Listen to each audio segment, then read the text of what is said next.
자, 여러분 안녕하십니까? 반갑습니다. 부동산 세법의 김동수입니다. 오늘 제 13강 시간이 되겠는데요.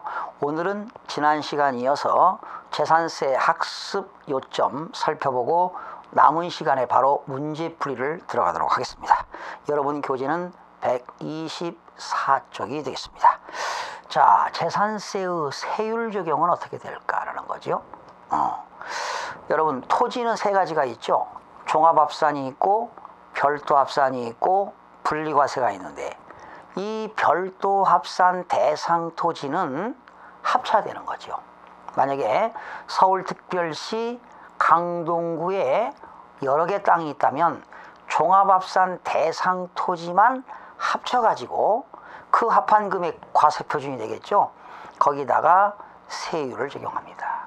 역시 별도합산 대상 토지도 그 서울특별시 강남구에 있다면 상가 건물이 그 강남구에 있는 상가 건물의 토지만을 합친 금액이 과표가 되는 거지요.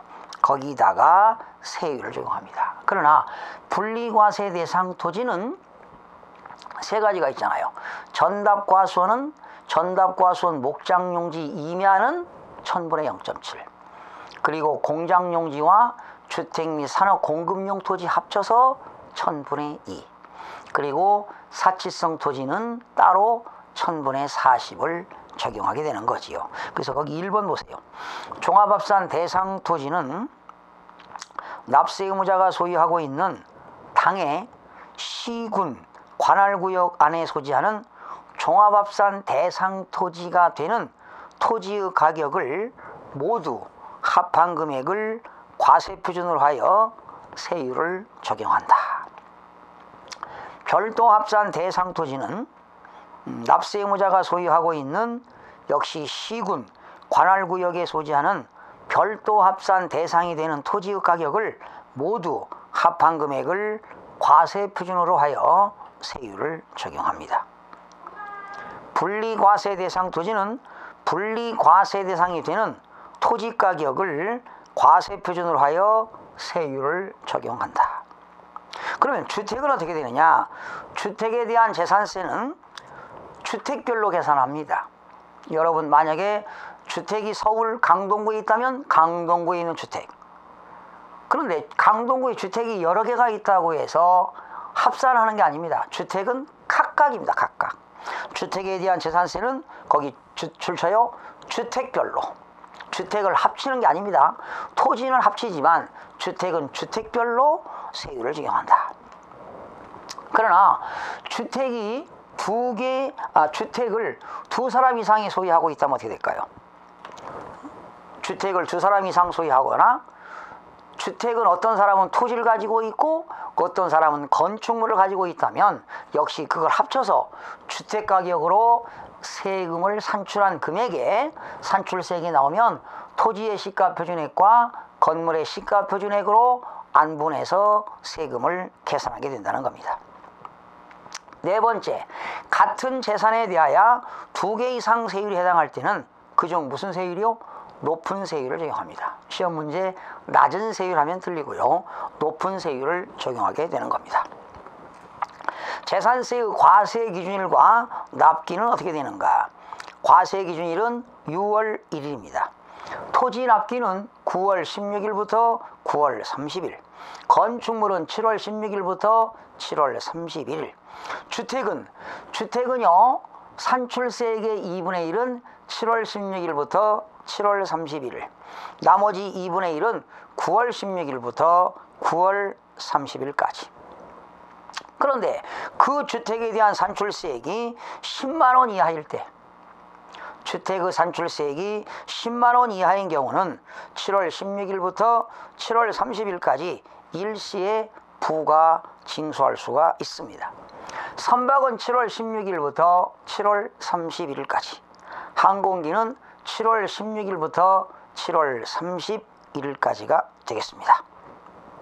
두 번째, 시장 군수는 과세 대상의 누락, 위법, 착오 등으로 인하여 이미 부과한 세액을 변경하거나 수시 부과할 사유가 발생할 때는 뭐 할 수도 있다? 수시로 부과 징수할 수가 있습니다. 또 재산세 징수 방법은 어떻게 되는가 그랬습니다. 시장군수는 세액을 산출해서 납세 의무자들에게 고지서를 발부하여 보통 징수 방법으로 징수하게 되는 겁니다. 이항 재산세를 징수하고자 할 때는 토지, 건축물, 주택, 선박, 항공기로 구분한 납세 고지서에 과세표준과 세액을 기재하여 늦어도 납기 개시일 5일 전까지 발부하여야 할 겁니다. 재산세의 과세 대상별 합산 방법, 세액 산정, 부과 절차, 징수 방법 등에 관한 것은 역시 행정자치부령으로 정하고 있습니다. 그 다음에 재산세의 소액 징수 면제 제도는 어떻게 될까? 고지서 한 장당 재산세 세액이 2,000원 미만일 때는 재산세를 징수하지 아니한다 나왔습니다. 재산세의 신고 의무가 나왔죠. 과세 기준일은 6월 1일인데 6월 1일부터 6월 10일까지 소재지를 관할하는 시장군수에게 신고해야 할 사람은 어떻게 될까? 어떤 사람이냐? 6월 1일 현재 소유권의 권리 변동이 있는 경우입니다. 1항 어떤 사람이냐? 재산의 소유권 변동, 과세 대상 재산의 변동 사유가 발생하였으나 과세 기준일까지 등기가 이행되지 아니한 누굽니까? 공부상 소유자. 상속이 개시된 재산으로서 상속 등기를 이행하지 아니한 주된 상속자. 사실상 종중재산으로서 사실상 종중재산인데 공부상에는 개인 명의로 등재되어 있을 때 공부상 소유자. 신탁법에 의하여 수탁자 명의로 등기된 신탁재산의 수탁자. 신고할 사람은 위탁자가 아닙니다. 수탁자. 역시 납세 의무자도 수탁자가 되겠죠. 이런 사람들은 결과적으로 6월 1일부터 6월 10일까지 시장군수에게 신고할 사람은 누구냐? 공부상 소유자, 주된 상속자, 종중재산의 공부상 소유자, 수탁자는 6월 1일부터 6월 10일까지 신고하도록 되어 있습니다. 그런데 사망 보니까 신고가 했는데 사실과 일치하지 않거나 신고가 없을 때는 시장군수는 무엇으로? 직권으로 조사하여 과세대장에 뭐 할 수 있다? 등재할 수 있다. 줄쳐요. 등재할 수 있다. 등재한다. 기재한다는 거지요. 근데 시험에 시장군수가 과세장에 등기할 수 있다 하면 틀립니다. 등기할 수 있다. 이게 한번 나왔어요. 등기는 X입니다. 여러분 등기는 등기관이 하는 거지요. 재산세 과세대장에 비칩니다. 시장군수구 정장은 재산세 과세대장을 비치하고 필요한 사항을 이에 기재하여야 한다. 여러분 재산세 과세대장에는 토지대장, 건축물대장, 주택대장, 선박 및 항공기 대장으로 구분하여 작성하도록 되어 있습니다. 그 다음에 재산세 세부담의 상한입니다. 여러분 재산세 세부담의 상한은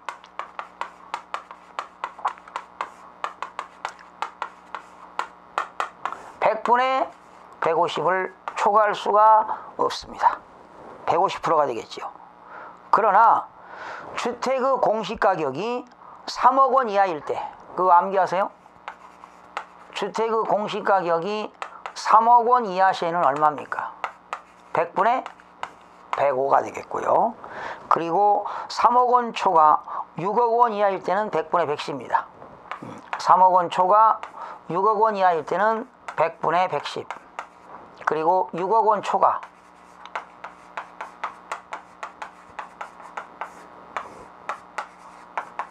100분의 130이 되겠습니다. 거기 나왔죠? 6억 원 초과할 때는 100분의 130을 초과할 수 없다. 이것도 계산 문제도 나올 수 있으니까 기억하셔야 됩니다. 주택은 3억 원 이하일 때는 100분의 105, 3억 원 초과 6억 원 이하일 때는 100분의 110, 6억 원 초과일 때는 100분의 130을 초과할 수가 없습니다. 부동산 정보 관리 전담기구의 설치입니다. 이거는 부동산의 과세에 관한 종합부동산세 과세에 관한 필요한 재산세 과세 자료와 그 밖에 과세 기초 자료 등의 수집, 처리 및 제공을 위하여 행정자치부에 종합부동산세 과세자료 전담기구를 설치할 수가 있습니다. 그러니까 부동산 정보 관리 전담기구는 어디서 설치한다고요? 행정자치부에 종합부동산세 과세자료를 전담기구를 설치합니다. 재산세 물납제도가 나왔네요. 여러분, 재산세는 1천만 원을 초과할 경우에는 지방자치단체 관할구역에 있는 부동산에 한해서만 물납합니다. 종합부동산세는 전국에 있는 부동산으로 가능하지만 재산세는 지방자치단체 관할구역에 있는 부동산에 한해서만 물납을 허가할 수가 있습니다. 재산세 물납의 신청 및 허가입니다. 재산세 물납을 신청할 때는 납부기 한 10일 전까지 시장군수에게 신청해야 됩니다. 신청받은 시장군수는 며칠 이내, 신청을 받은 날로부터 5일 이내에 납세 의무자에게 허가 여부를 서면으로 통지해야 됩니다. 5일 이내에 허가 여부를 서면으로 통지해야 됩니다. 재산세 물납허가 부동산 평가입니다. 물납을 허가하는 부동산가액은 과세기준 현재 시가로 합니다. 재산세 물납허가 부동산 평가는 과세기준 현재 시가로 합니다. 재산세의 분할납부입니다. 분할납부는 재산세의 납부할 세액이 500만 원을 초과하는 경우에는 납부할 세액의 일부를 납부기간이 지난 날로부터 45일 이내에 분할납부할 수가 있습니다. 납부할 세금이 1천만 원 이하일 때는 500만 원을 초과하는 금액입니다. 1천만 원 이하일 때는 500만 원을 초과하는 금액, 1천만 원을 초과할 때는 100분의 50 이하인 금액이 되겠습니다. 만약에 800만 원 나왔다 그러면 500만 원 초과 금액이니까 300만 원 되겠고, 만약에 1500만 원이라면 1000만 원을 초과하니까 100분의 50 이하인 금액은 750만 원씩 두 번에 걸쳐서 분납이 가능합니다. 납부기한까지 내고 납부기한일로부터 45일 이내에 분할납부를 할 수가 있습니다. 지방세 특례 제한법상 면제가 된다고요? 면제라고 하는 건 100% 감면이지요. 면제가 되는 취득세와 재산세의 비교 나올 확률은 없지만 혹시 몰라서 넣어놨는데요. 종교 및 제사단체, 여러분, 종교 및 제사단체는 취득세 면제입니다. 재산세도 면제고요. 별정우체국이라고 하는 것은요, 별정우체국법에 의하여 개인이 운영하는 사설우체국입니다.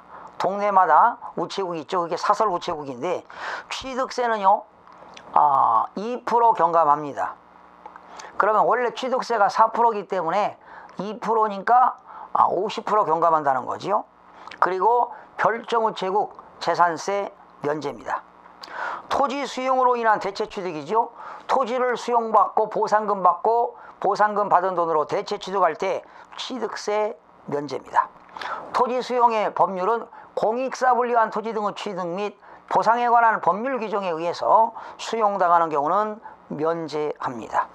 도시개발 사업 등에 의한 취득세 면제입니다. 마을회 등 주민 공동체 마을회관 같은 거 있죠. 취득세도 면제고 재산세도 면제입니다. 천재지변에 의해서 불가항력적으로 천재지변에 의해서 건물이 멸실되어서 대체취득했다. 취득세 면제가 된다는 것 참고로 알아두시기 바랍니다. 자, 시간 나시면 재산세 OX 학습 문제 2 그리고 재산세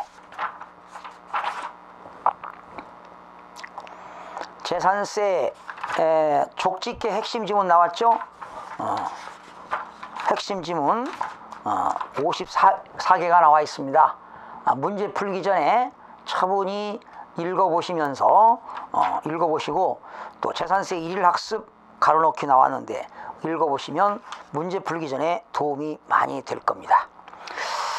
자, 지금 여러분들이 제 책을 가지고 문제를 풀기 전에 이런 요약 정리도 읽어보시고 족집계 핵심 지문도 읽어보시고 가로넣기도 하시고 읽어보시면 안 풀리는 문제가 없습니다. 그리고요, 여러분, 정독을 하는 것보다는 100점을 맞는 게 아니거든요, 여러분. 60점 이상만 맞으면 무조건 합격이니까 80점을 목표로 공부하세요. 80점, 70점이나 80점. 그러기 위해서는 정독보다는 다독이 중요합니다. 2번 볼 것을 3번, 4번. 한 번 볼 거를 2번, 3번. 3번 볼 거를 4번, 5번. 여러 번 봐야 여러분 높은 점수를 맞을 수가 있습니다. 자, 이제 140쪽 문제를 풀도록 하겠습니다. 1번.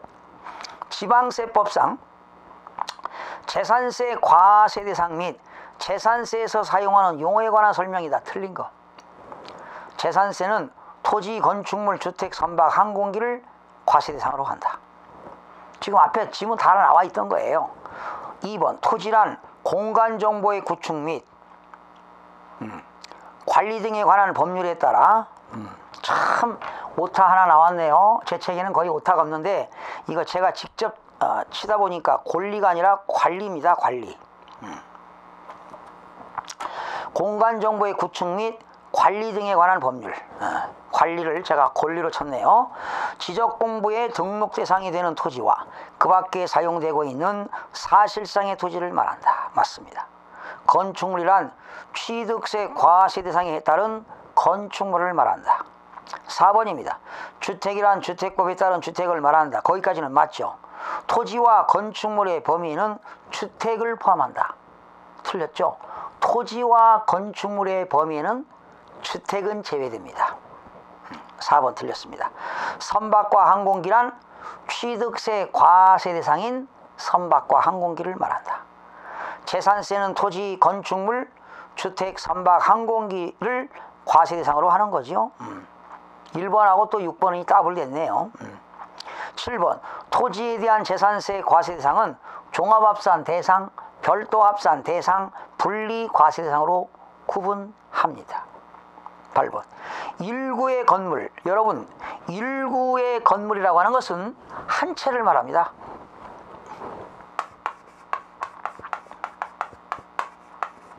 그리고 한 동의 건물은 집합건물을 말합니다. 부분건물. 집합건물. 자, 일구의 건물이 한 채입니다. 일구의 건물은 한 채. 주거와 주거의 용도로 사용되는 경우, 이런 것들을 뭐라고 합니까? 겸용주택이라고 하죠. 근린주택. 그죠? 근린주택이라고 합니다.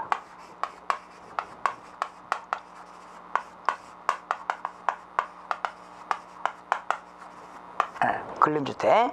일부는 주택도 있고 일부는 점포가 있는 거지요. 주거와 주거의 용도로 사용되는 경우, 주거용으로 사용되는 면적이 50% 줄쳐요. 이상. 주거용으로 사용되는 면적이 50% 이상이면 전부를 주택으로 봅니다. 9번.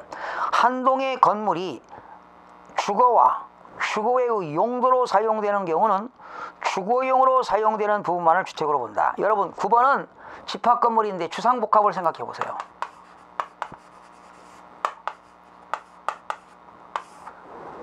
1층부터 5층은 상가, 6층부터 30층은 아파트라면 상가는 상가로 보고 주택은 주택으로 본다는 겁니다. 왜? 집합건물이기 때문에 그렇습니다. 구분건물이기 때문에. 이 법률은 집합건물의 소유 및 관리 등에 관한 법률이 되겠죠. 주거용으로 사용되는 부분만을 주택으로 본다. 그렇죠? 주거용으로 사용되는 부분만을 주택으로 본다. 이 경우 건물의 부속토지는 주거와 주거의 용도로 사용되는 건물의 면적에 따라 안분하여 부속토지와 건물의 부속토지로 구분한다. 그렇죠? 주거와 주거의 용도로 사용되는 건축물 면적에 따라서 안분 계산이 되겠죠. 2번으로 넘어갑니다. 분리과세 대상이 될 수 없는 것. 공장용지로서 법령이 정하는 토지. 여러분, 공장용지 중에서 기준면적인의 분리겠죠. 전당과수원 목장용지 분리.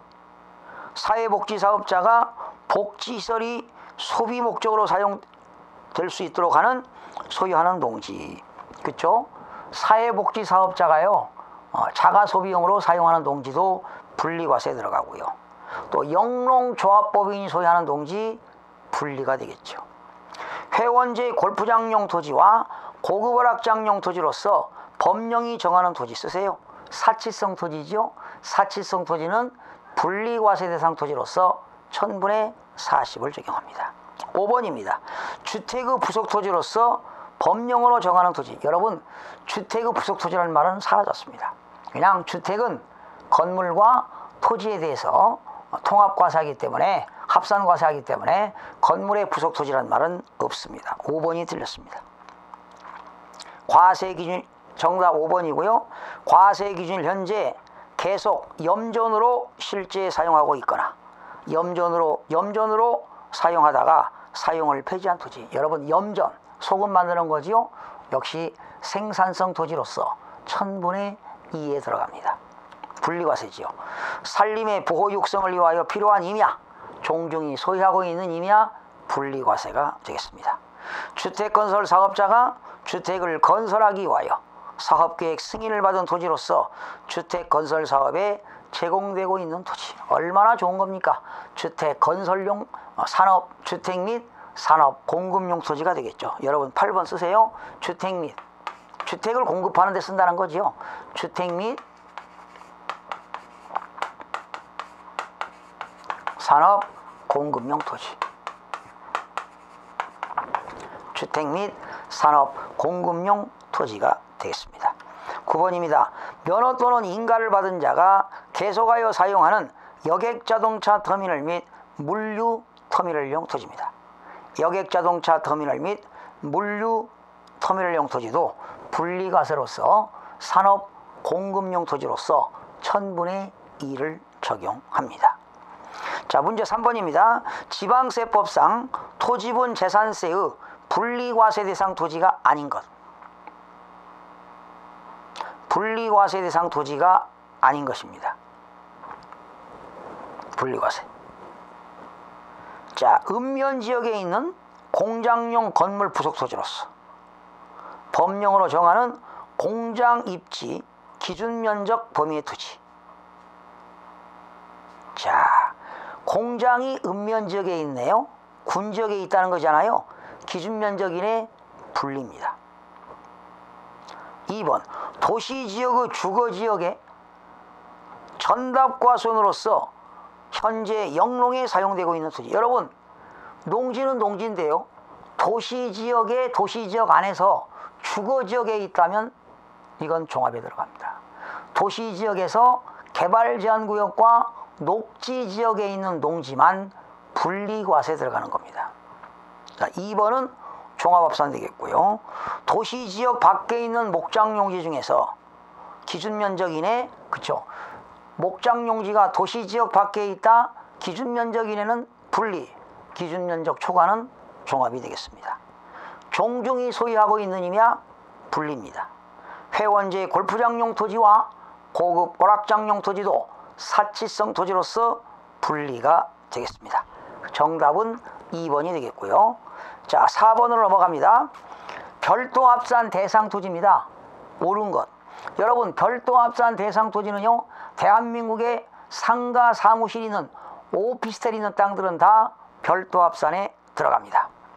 건축물 중에서 공장용 건축물은 제외되고요. 시가표준액이 부속토지 시가표준액의 100분의 2에 미달하는 건축물 부속토지 중 바닥면적을 제외한 토지입니다. 바닥면적은 별도지요. 바닥면적을 제외한 토지는 종합에 들어갑니다. 2번. 그래서 1번은 종합이고요. 2번, 회원제 골프장과 고급 오락장에 따른 토지 안의 건축물 부속 토지는 분리과세로서 사치성 토지에 들어갑니다.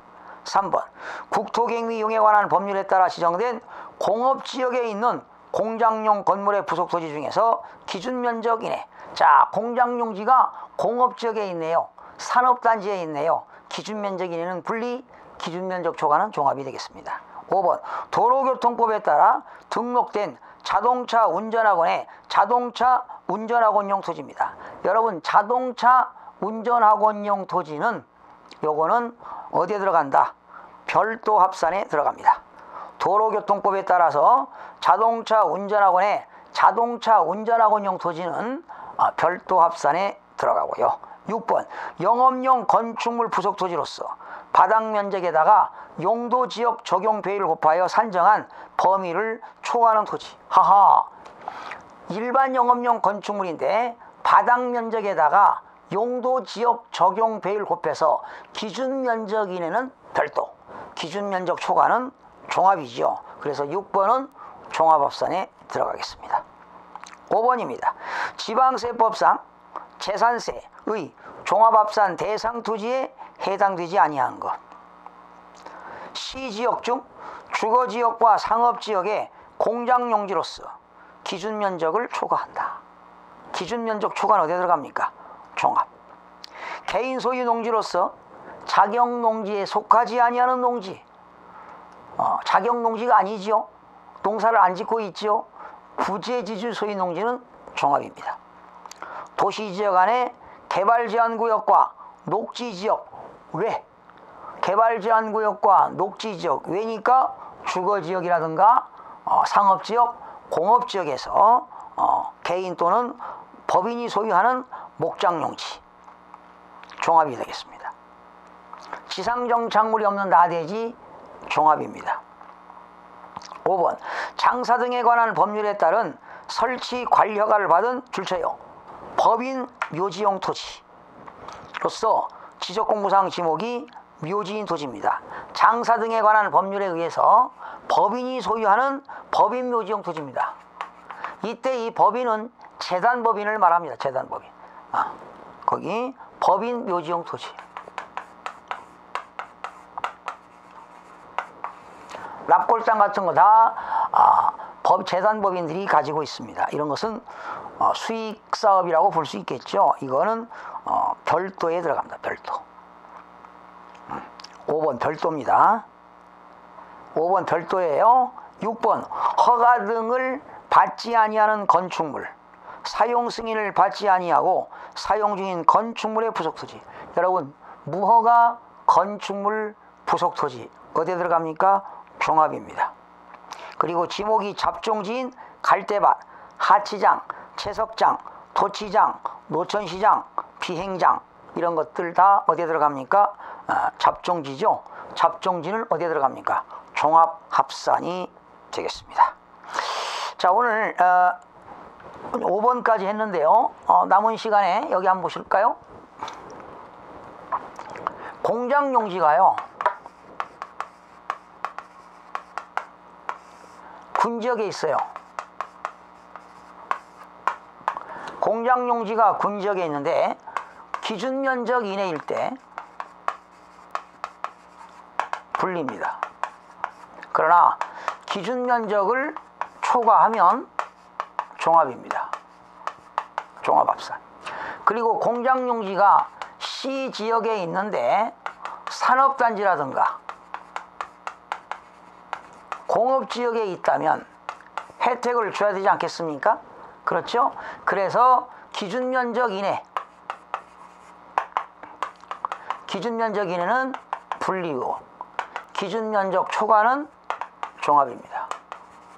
그러나 공장용지가 시지역에 있는데 산업단지와 공업지역 이외의 지역에 있습니다. 이외의 지역에 있다는 건 주거지역이라든가 상업지역이라든가 녹지지역에 있다면 이때 기준면적 이내는 어디에 들어가느냐? 별도입니다. 별도. 그리고 기준면적 초과는 어디에 들어간다? 종합에 들어갑니다. 공통사항은 기준면적 초과는 다 어디에 들어가는 거예요? 종합에 들어간다는 것 기억하시기 바랍니다. 그래서 공장용지가 이게 시험에 나오면 이것도 상당히 어려운 건데 꼭 살펴보시기 바랍니다. 다음 시간 계속 이어서 문제풀이 하도록 하겠습니다. 여러분 수고하셨습니다.